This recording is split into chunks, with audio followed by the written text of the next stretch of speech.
ఎక్కడైనా ల్యాండ్ పై ఇన్వెస్ట్ చేయాలని అనుకుంటున్నారా? అయితే ఫ్యూచర్ సిటీలో ఇప్పుడే ల్యాండ్ పీస్ పెట్టుకోండి. పూర్తి వివరాలకు మాకు కాల్ చేయండి.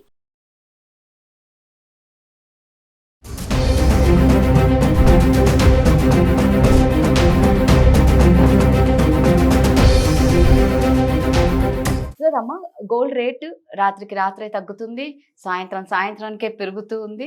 ఎక్కడ స్టేబుల్గా ఉండలేదు. అసలు అది తగ్గుతుందా ఇంకా పెరుగుతుందా అన్న డౌట్స్ కూడా ఎక్కువ ఉన్నాయి. సో ఈ రోజు గోల్డ్ రేట్ ఎంత ఉంది, ఇంకా అదేవిధంగా అసలు ఎందుకు తగ్గుతుంది, ఇప్పుడు ఏమన్నా మళ్ళీ తగ్గే అవకాశం ఉందా?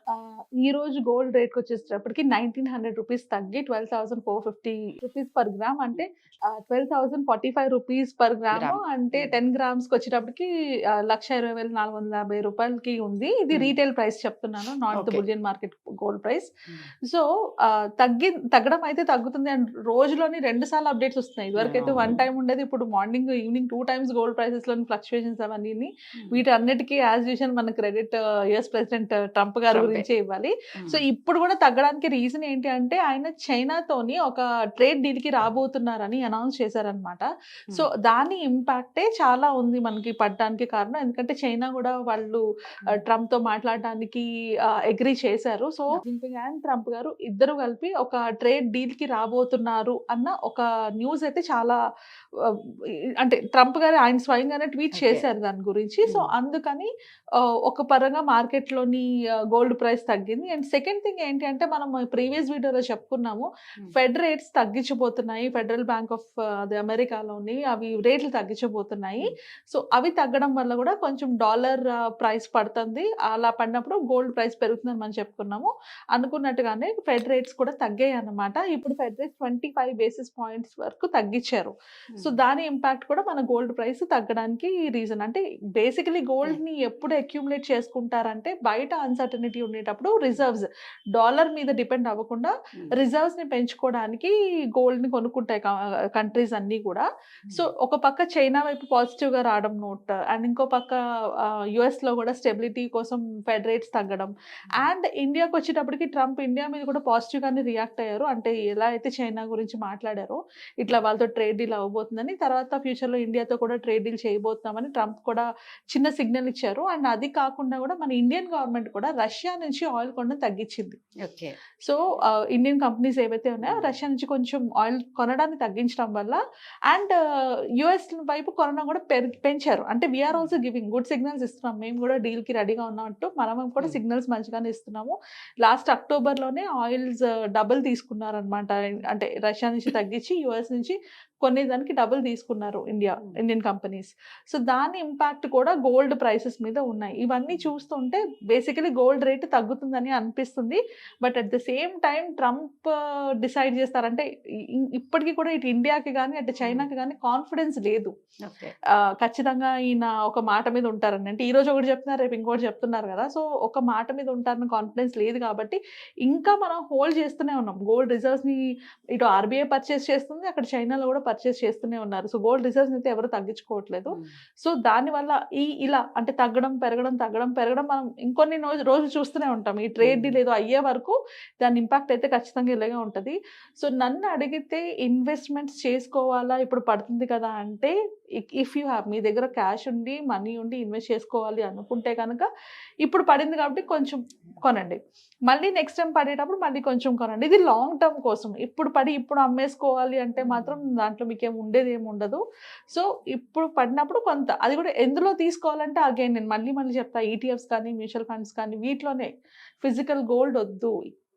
ఇదే టైంలో ఫిజికల్ గోల్డ్లో రకరకాల మోసాలు చేస్తున్నారు. సో ఫిజికల్ గోల్డ్ తగ్గించుకొని ఇన్వెస్ట్మెంట్ చేయాలనుకుంటే ఖచ్చితంగా మ్యూచువల్ ఫండ్స్లో కానీ ఈటీఎఫ్స్లో కానీ పెట్టుకోండి. అండ్ ఇంకొకటి ఏంటంటే, సోవరెన్ గోల్డ్ బాండ్స్ ఆర్బీఐ కూడా రిలీజ్ చేసింది. సోవరెన్ గోల్డ్ బాండ్స్ సిరీస్ 4 2019, అంటే అక్టోబర్ 2019లో ఎవరైతే పర్చేస్ చేస్తున్నారో వాళ్ళకి 11,992 పర్ గ్రామ్ చొప్పున రిడీమ్ చేసుకోవచ్చని ఆర్బీఐ అనౌన్స్ చేసింది. అంటే ఎవరైనా అమ్ముకోవాలి అనుకుంటే వాళ్ళ బాండ్స్ని కొనుక్కోవచ్చు మనం Okay. డీమాట్ అకౌంట్ లో అది తీసుకోవచ్చు. సో ఎవరికైనా ఎస్జీబీ మీద ఐడియా ఉండి ఇంట్రెస్ట్ ఉండి అండ్ డీమాట్ అకౌంట్ మీద నాలెడ్జ్ ఉంటే వాళ్ళు ఆన్లైన్ లో ఎస్జీబీ ద్వారా ఆ బాండ్స్ ని కొనుక్కోవచ్చు.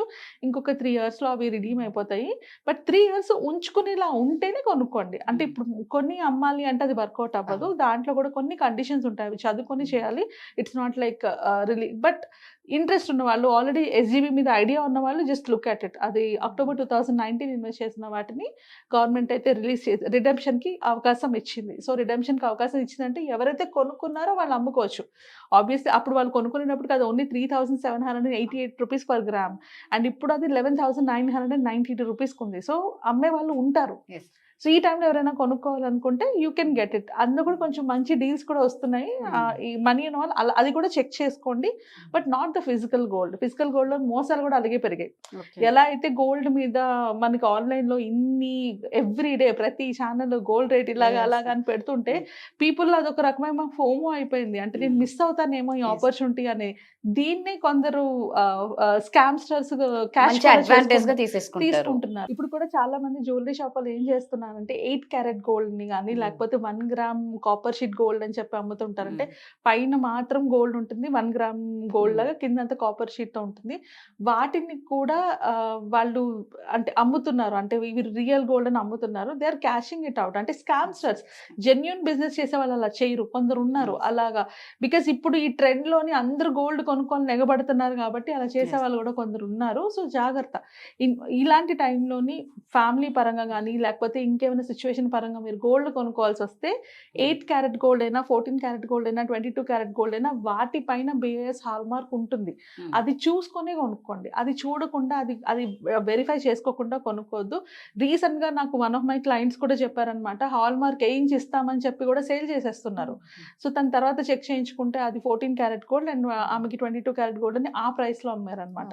సో తను మళ్ళీ వెళ్ళి అడిగితే దే ఆర్ జెన్యూన్లీ అది మిస్టేక్ జరిగిందని వాళ్ళు యాక్సెప్ట్ చేశారు. బట్ అలా యాక్సెప్ట్ చేయకుండా తనకు తెలిసింది కాబట్టి, అది తెలియకపోతే తను వెంటనే వెళ్ళి చెక్ చేయించుకోవడం వల్ల దేని వల్ల ఆమెకు తెలిసింది. తెలియకపోతే ఏమవుతుంది, అది కంప్లీట్లీ మోసపోవడమే కదా. సో మీకు నాలెడ్జ్ లేదు అని తెలిస్తే మిమ్మల్ని అడ్వాంటేజ్ తీసుకునే వాళ్ళు చాలా మంది అక్కడ ఉన్నారు. ఎస్పెషల్లీ ఈ టైంలోని ఎగబడుతూ కొంటున్నారు కాబట్టి ఎవరు ఆలోచించుకోవట్లేదు ఇక్కడ నాకు ఏమైనా ఫ్రాడ్ జరిగే ఛాన్సెస్ ఉన్నాయా అన్నది. ఇవన్నీ మైండ్ లో పెట్టుకోండి. సో కేవలం ఇన్వెస్ట్మెంట్ కోసం అని ఫిజికల్ గోల్డ్ అయితే తీసుకోవడం వేస్ట్. అలా తీసుకోవద్దు. ఇన్వెస్ట్మెంట్ కోసం ఆల్టర్నేటివ్ ఆప్షన్స్ ని వెతుక్కోండి. ఆర్ 24 క్యారెట్ తీసుకున్నా కూడా టేక్ ఇట్ ఫ్రమ్ ప్రాపర్ ఒక మంచి రిసోర్స్ నుంచి తీసుకోండి. అంటే పెద్ద కంపెనీస్ లో అట్లా తీసుకోండి. అంటే ఫ్యూచర్ లో అవసరం పడుతుంది అనుకున్నప్పుడు. సో అలాంటి ప్లానింగ్ లేకుండా ఫిజికల్ గోల్డ్ లోకి వెళ్ళి ఇన్వెస్ట్ చేసుకుంటే మాత్రం వచ్చే లాభం కన్నా పోయే నష్టమే ఎక్కువ ఉంది. బికాస్ ఇప్పుడు 1 గ్రామ్ గోల్డ్ కూడా చాలా ఎక్స్పెన్సివ్. ఒక ముక్కు పొడక కింద పడిపోయినా కూడా చాలా డబ్బులు దొరికే రోజులు ఇవి. సో అలాంటప్పుడు కేర్ఫుల్ గా ఉండాలి.